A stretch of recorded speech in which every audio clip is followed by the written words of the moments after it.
Vamos lá? Então, boa noite.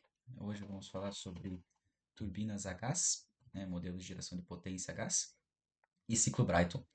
Então, vamos lá, sem mais delongas para o nosso livro. Capítulo 9.5 do Moran Chaput. Então, ainda estamos falando sobre sistemas de potência a gás, né, assim como o nosso ciclo Otto e ciclo diesel das últimas aulas. Só que dessa vez nós vamos fazer, né, uma análise das instalações de potência de turbinas a gás. Então, quando a gente fala de turbinas a gás, o exemplo mais comum, né, são as turbinas de aeronaves, turbina de avião e de algumas potências marítimas, né, navio, e outras turbinas de geração de energia a gás. Então, como que nós vamos fazer essa análise, né, como que nós vamos modelar isso? Assim como no ciclo Otto, a gente vai fazer várias simplificações, né? Então, de novo, esses modelos eles são para uma análise mais qualitativa do que quantitativa sobre o fenômeno, né? A gente vai ter as simplificações para que a gente consiga fazer um cálculo de engenharia aqui, um modelo rápido, mas não representa, né, os valores reais das estruturas. E como que a gente vai fazer essa modelagem? Bom, primeiramente, né, como é que funciona, né, a lógica de um sistema de potência a gás, uma turbina a gás. A gente tem, assim como na fase do ciclo Otto, né, dos motores de combustão interna, nós tínhamos uma fase de compressão, uma combustão, né, e essa combustão gerava uma expansão do pistão, que era a nossa fonte de energia, nossa fonte de trabalho, né, nossa energia útil. Aqui vai ser semelhante, mas nós vamos ter essa energia separada, digamos assim, entre compartimentos. Então, a compressão vai vir propriamente de um compressor, né, a gente vai ter o ar entrando aqui no compressor, vai ser elevada a pressão do ar para que ele entre numa câmara de combustão e ali, com o combustível, haja a combustão, né, a explosão, e os vapores residuais, né, com alta energia dessa combustão, vão passar por uma turbina, né, para a turbina de geração de energia, para que a gente consiga extrair o trabalho, né, para que a gente consiga extrair a energia do fluido comburado na forma de trabalho. Esses produtos da combustão vão sair, né? Nesse caso aqui, a gente está falando, na primeira imagem, de um ciclo aberto. Então, os vapores de exaustão vão sair da turbina, vão ser liberados para a atmosfera e ar novo vai ser admitido pelo compressor. No caso de um ciclo fechado, a gente tem, né, o ar dentro de um ciclo, né? Então, ele não vai sair nem entrar. Vai ser o mesmo ar que vai estar trabalhando aqui. Bom, assim como no ciclo Otto, nos motores de combustão interna, a gente vai ter a combustão sendo modelada como uma entrada de calor, então um trocador de calor ao invés da reação de combustão, né? É isso que a gente vai admitir. E a parte da exaustão, né? A troca do que seria, né? A troca dos vapores de exaustão pela entrada de ar fresco, digamos assim, vai ser dada como outro trocador de calor, né? Saída de calor. Então esse aqui vai ser o nosso ciclo. Compressor, trocador de calor, turbina, trocador de calor. Né? Comprime, gera energia, ou melhor, gera combustão, usa essa energia e depois recomeça o ciclo. Então, quando a gente está falando de ciclo de potência a gás, a primeira coisa, né, o modelo mais simples, é o ciclo de ar padrão Brayton. Como eu falei, ele vai ser modelado da mesma forma, né, que a gente viu aqui, ele vai ser modelado com duas, duas trocas de trabalho. Então, o compressor vai estar recebendo trabalho e o trabalho vai estar sendo liberado pela turbina, né? Aqui a gente pode assumir que a turbina e o compressor são acionados pelo mesmo eixo, um turbocompressor, digamos assim. Né? Então, esse trabalho dos dois vai ser nada mais que o trabalho do ciclo. Né? É a mesma coisa. Né? A gente vai ter um trabalho entrando no compressor, um trabalho saindo na turbina, só que a gente pode associar eles e dizer que é o trabalho do ciclo. É a diferença do que a gente gera na turbina e o que for consumido no compressor. Entre eles a gente tem trocas de calor. Então, aqui calor entrando, aqui calor saindo. Né? Assim como nos outros ciclos, essas energias, né, que estão sendo transformadas, a gente calcula pela diferença de entalpia. Então, temos o balanço de energia lá, né? E desconsiderando efeitos de energia cinética e energia potencial, a gente tem a diferença de entalpia do ar, representando aí o que foi retirado ou adicionado de energia, né? Então, o trabalho da turbina é a diferença da energia antes para a energia depois, né? Isso aqui a gente já sabe, ele não muda essa lógica, né? Trabalho do compressor, a energia que a gente tem depois, menos a energia que tinha entrando. O calor, mesma coisa, diferença de energia. A eficiência ainda vai ser o trabalho líquido sobre o calor que entra. Então, a diferença do trabalho da turbina e do trabalho do compressor sobre o calor entrando no circulador de calor. Pode ser resumida essa diferença de entalpias. Então, isso aqui a gente já sabe. Back work rate é a mesma coisa, diferença dos trabalhos, né? Ou melhor, a razão dos trabalhos. E num ciclo de ar padrão ideal, né? Brighton, a gente usando essa hipótese que é ideal, a gente está dizendo, né, que nós estamos ignorando as irreversibilidades, né, associadas à circulação do ar, então no ciclo, e estamos falando que as trocas de calor acontecem a pressão constante, né? Então há apenas calor sendo trocado nos trocadores. E o mais importante é que a turbina e o compressor são isentrópicos. Então, eles operam a uma entropia constante. Não há variação de entropia no compressor. Na turbina, nesses casos, a gente pode usar a relação de pressão relativa. Então, para os processos isentrópicos, 1, 2, que é a da compressão, e 3, 4 da turbina, a gente tem essas relações de pressão relativa. Então, lembrando, esses valores de pressão relativa eles são dependentes da temperatura. Isso a gente pode tirar das tabelas, tabela termodinâmica. E sabendo esses valores, né, sabendo que o processo é isentrópico, a gente consegue determinar a pressão em cada um dos estados, né? Se a gente tem uma pressão, a gente consegue determinar outra. Aqui ele faz uma observação sobre aquela análise de ar padrão fio, né? Então, se a gente considera o calor específico constante, como sendo K, a gente tem essas relações também. E se não, a gente tem que usar os calores específicos, né? E, tabelados, dependendo da temperatura. E não poderíamos usar essa relação. A gente usa as outras relações. Vamos ver que é bem semelhante ao ciclo Otto, o jeito de a gente conseguir as informações. Então, aqui vamos para esse exemplo. Ciclo de ar padrão Brighton, ideal. A gente tem a pressão de entrada, 100 kPa, temperatura de 300 Kelvin, e a vazão volumétrica, que é uma informação diferente, né? Porque no ciclo Otto a gente não tinha vazão, a gente tinha um ar contido, né? A gente considerava. Aqui a gente tem a relação de pressão do compressor, então isso aqui nada mais é do que a razão entre a pressão que entra e a pressão que sai, né? Ou o inverso. Então, quantas vezes o compressor aumenta a pressão do fluido. Temperatura na entrada da turbina, então saindo do trocador, a gente tem 1400 Kelvin. Ele quer a eficiência térmica, back work ratio e a potência líquida produzida. Então aqui a gente tem os diagramas, né? A gente tem aqui as informações de entrada, P1 e T1, temperatura e pressão na entrada do compressor. A gente tem a razão, então se a gente sabe a pressão de entrada e sabe a razão, aqui a gente já tem de cara a pressão em 2, né? Aqui a gente tem o gráfico de temperatura por entropia. Então a gente sabe aqui que a gente está considerando compressor e turbina ideais, né, isentrópicos. Não há variação de entropia nos processos de compressão e geração de trabalho. Considerações, né, aqui isentrópico, perda de carga desprezível e gás ideal. Então aqui, começando de cara, a gente sabe que a pressão em 2 é 10 vezes a pressão em 1 e a gente sabe que o compressor é isentrópico. Então a gente pode usar os valores da tabela para determinar a pressão relativa em 2, né? A gente sabe a temperatura em 1, a gente sabe a temperatura, a gente quer saber a temperatura final, então a gente consegue descobrir isso a partir da pressão relativa, né? Da relação entre pressões do estado 1 e 2. Então, processo isentrópico, PR2 sobre PR1 é igual a P2 sobre P1. P2 sobre P1 é o próprio 10, a razão do compressor. Então, PR2 vai ser 10 vezes o valor do PR1, e com base nisso a gente tira da tabela o valor de temperatura e entalpia no estado 2. Determina o estado 2 tranquilamente. O estado 3, a gente tem a temperatura, a gente sabe que isso aqui acontece a pressão constante, né? É uma consideração, uma hipótese nossa que a troca de calor não tem queda de pressão. Então, P3 é igual a P2, né? Aqui, ó, pressão constante em 1000 kPa. Sabemos a temperatura em 3. Pô, muito fácil.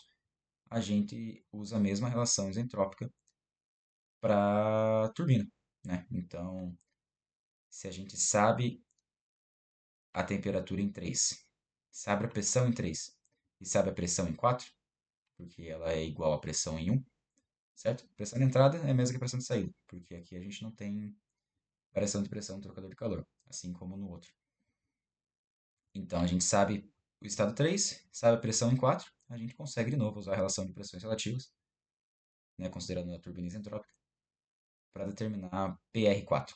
Sabendo PR4, a gente faz o caminho contrário na tabela e determina H4, temperatura no estado 4. Então, sabemos os valores de entalpia. Entalpia em 4, 808 kJ por quilograma. Entalpia em 2, 579. E entalpia em 1, 300. Entalpia em 3, 1515. Com esses valores, a gente consegue calcular o trabalho fornecido pela turbina, o trabalho consumido no compressor e o calor que foi recebido no trocador de calor, no estado 2 para 3. Esses valores nos dão uma eficiência de 45,7%. Back work ratio, relação entre trabalho do compressor e trabalho da turbina, 39,6%. Trabalho líquido nada mais é do que a vazão mássica, né, multiplicado pelo trabalho líquido que a gente calculou aqui. Então, o trabalho líquido por unidade de massa, né? A gente avalia isso com uma vazão mássica, a gente só tem a vazão volumétrica. Então, a gente consegue fazer essa relação aqui né, sabendo que a vazão mássica é a mesma coisa que a vazão volumétrica dividido pelo volume específico, a gente usa esse valor para colocar na relação dos gases ideais, né?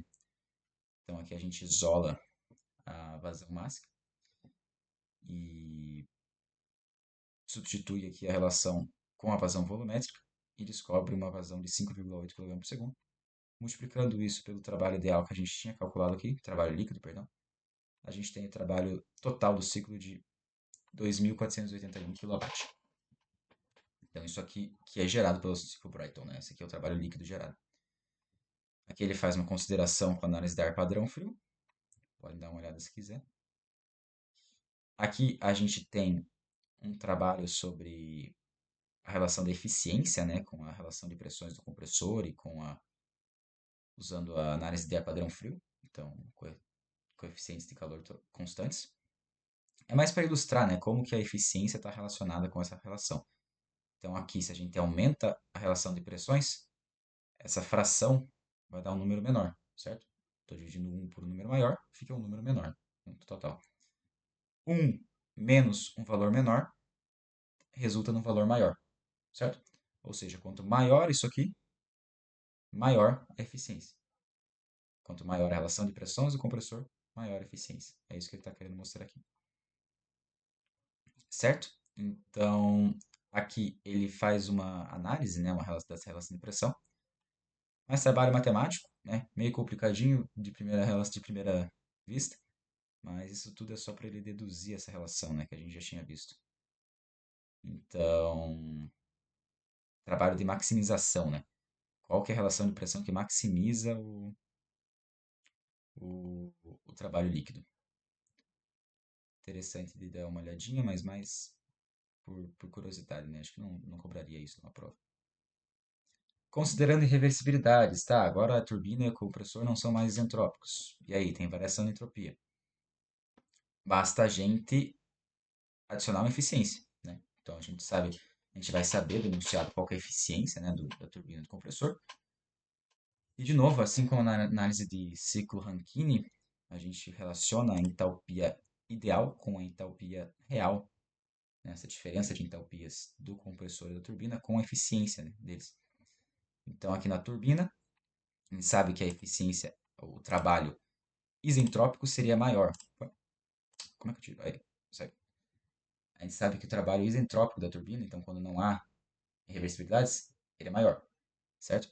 Então, a eficiência vai ser essa relação entre a entalpias reais, diferença de entalpias reais, sobre a diferença de entalpias isentrópicas, né? Isso vai dar um valor menor do que 1, porque esse cara aqui de baixo é maior. É a nossa eficiência. Para o compressor é o contrário. Por que é o contrário? Porque o compressor ideal vai demandar menos trabalho, né, do que o compressor com irreversibilidades, certo? Então, essa relação ideal é um valor maior ou perdão, um valor menor do que a relação real.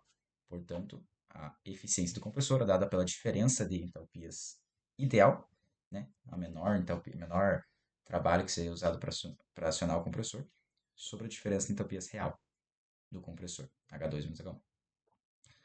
A gente, adicionando esses valores, a gente consegue inserir as irreversibilidades. Então, aqui a gente tem um exemplo disso, né? Ele pede o mesmo exemplo que a gente resolveu antes, mas considerando a eficiência isentrópica da turbina do compressor de 80%. Então, a gente vai ter essa modificação aqui, que a gente pode simplesmente considerar, né, que o trabalho, como a gente já calculou o trabalho da turbina, ele vai ser o real, né, que a gente quer calcular com as irreversibilidades, vai ser o trabalho ideal, isentrópico, vezes a eficiência da turbina. Esse valor. Aqui é bem direto, né? Só para analisar, assim, no final das contas, como que vai mudar os valores da entalpia, né? O que vai ser alterado quando a gente considera reversibilidades. Então, na eficiência do compressor, a gente faz o contrário, né? A gente divide o valor ideal, porque a relação é ao contrário, a relação do trabalho do compressor real vai ser maior do que o do ideal, né? Por conta das irreversibilidades. Calculamos o valor do compressor nesse caso. Então, aqui a gente vai ter uma eficiência de 24,9%. Você vê como cai bastante quando a gente considera a, as eficiências entrópicas, né, da turbina do compressor. Se a gente considerasse eles irreversíveis, a gente tinha uma eficiência de 45%. Caiu para 29%. Então, também uma análise, né, e se nós fôssemos fazer análise desde o começo, né, considerando a eficiência entrópica, a gente considera primeiro o estado ideal, né, primeiro a gente faz a relação de pressões relativas considerando um caso isentrópico e depois aplica essa eficiência. Aqui ele aplicou direto no trabalho porque a gente já tinha calculado. Regenerativas, como é que a gente regenera uma turbina a gás? A gente consegue fazer isso adicionando o componente do regenerador. Então, o ar que sai do compressor ele vai ser aquecido antes de entrar no combustor. E esse aquecimento é feito pelos vapores de exaustão. Então, o vapor que sai da turbina com uma certa energia, né, nesse caso uma turbina aberta, ao invés dele ser despejado para a atmosfera, ele passa pelo regenerador. Então, ele vai ceder um pouco desse calor que ele tem de exaustão para o fluido que sai do compressor. E o que a gente ganha com isso? A gente ganha que a gente diminui a quantidade de calor necessária no combustor. Então, como o fluido vai entrar no combustor, ou no nosso trocador de calor, com uma temperatura maior, que ele puxou, digamos assim, dos vapores de exaustão, nós vamos ter uma quantidade de energia menor necessária para atingir a mesma, a mesma temperatura, né, de entrada na turbina. Então, o regenerador funciona assim, nesse caso é um ciclo aberto. Aqui ele faz algumas observações de contracorrente, né, um pouco de transferência de calor também sendo aplicado. Então, a gente sabe que essa troca de calor depende diretamente da diferença de temperaturas, né, entre o fluido quente e o fluido frio, ou seja, o fluido que sai da turbina e o que está saindo do compressor. E aqui a gente tem um exemplo de avaliar a eficiência térmica com um ciclo de regeneração. Então a gente tem a eficiência do regenerador, que nada mais é do que a diferença de temperatura, né, a diferença de entalpia do fluido que sai do compressor para o fluido que sai do regenerador. Então, o ar, depois de passar do regenerador, teve uma diferença de quanto de entropia, né? Quanto que ele ganhou de energia. É isso que a gente quer saber em relação à diferença que seria normal. A diferença do... normal não, mas a diferença dos fluidos que estão sendo... que estão trocando calor no regenerador. Então, como assim? O fluido que sai da turbina, o ar que sai da exaustão da turbina, do, do trabalho, depois de realizar trabalho, ele vai passar pelo regenerador numa temperatura. O fluido que entra no regenerador saindo do compressor está a uma temperatura. Essa diferença de temperatura vai ditar a troca de calor. Então, assim, idealmente, a gente gostaria que o fluido 2, né, ele saísse do regenerador na mesma temperatura que o fluido 4. Então, que eles atingissem equilíbrio térmico. Só que isso não acontece porque a gente tem uma eficiência, tem uma perda, né, no meio do caminho. Essa perda é a relação entre a diferença de temperatura, a diferença de entalpia que a gente realmente atinge, então Hx menos H2, sobre a diferença ideal, né? Ou seja, a diferença de entalpia que a gente consideraria se ele atingisse realmente a entalpia de 4. Então, é isso que a eficiência do regenerador quer dizer. E com isso a gente consegue calcular, né, tendo essa eficiência, tendo os valores de H2 e H4, que a gente sabe as temperaturas de saída do compressor e da turbina, a gente consegue né, jogar nessa fórmula e descobrir a entalpia que sai do regenerador. Então, mais algumas, né, artimanhas aí para descobrir os estados de cada fase, né? Mas basicamente o regenerador é isso. Ele tem um potencial de troca de calor, né, que é a diferença do 4 para o 2, essa diferença de temperatura que a gente quer alcançar, o equilíbrio térmico, mas não chega lá, né? Chega em Hx. Essa relação que a gente consegue descobrir aqui por meio da eficiência. E Hx vai ser justamente a entalpia que entra no combustor. Por isso que a gente precisa saber, né? Esse valor, porque com Hx que a gente vai determinar o calor que entra, certo? Ou seja, a diferença de entalpia entre o estado 3 e o estado X que vai nos dar o calor que vai estar entrando. Por isso que nós precisamos calcular ele. Então, o resto é igual, né? A gente for sabendo esses valores, a gente consegue calcular a eficiência térmica por meio dessa relação. E é isso aí pelo vídeo de hoje, né? Temos mais algumas formas de aumentar a eficiência de uma turbina a gás, como por exemplo, combustor de reaquecimento, né? Separando a turbina em dois estágios e interresfriamento para o compressor. Então, diminuir a temperatura para entrar no compressor para que a gente tenha uma energia menor sendo usada no compressor. Mas como eles têm todos uma lógica meio parecida, né? A gente tem que entender quanto que está sendo poupado nessas etapas intermediárias. A gente entendendo a lógica, a gente consegue calcular tranquilamente, de novo, usando relação de pressões relativas, porque tem processos entrópicos aqui no meio. Então, é isso. Ciclo de Brayton. Aqui tem um resumão de tudo que pode ser feito, né? Entender que compressor e turbina a gente tem intenções opostas, né? Então, no compressor a gente quer que o fluido entre com a menor quantidade de calor possível, para que a gente gaste menos energia comprimindo ele, né? E oferecendo pressão para ele, enquanto na turbina a gente quer aumentar o calor na hora que entra, para que a gente consiga extrair mais energia do fluido. E a gente pode aproveitar isso com combustores diferentes ou com aproveitamento dos gases de exaustão da última turbina. E daí, né, vamos adicionando etapas e etapas ao ciclo que demandam cálculos adicionais, mas não tem nada de mistério, certo? Se tivesse curiosidade, esse exemplo 9.11 é bem completo sobre isso. Mas ele repete muita coisa que a gente já fez, né? Então não vou ficar me prolongando nele. Beleza? Valeu!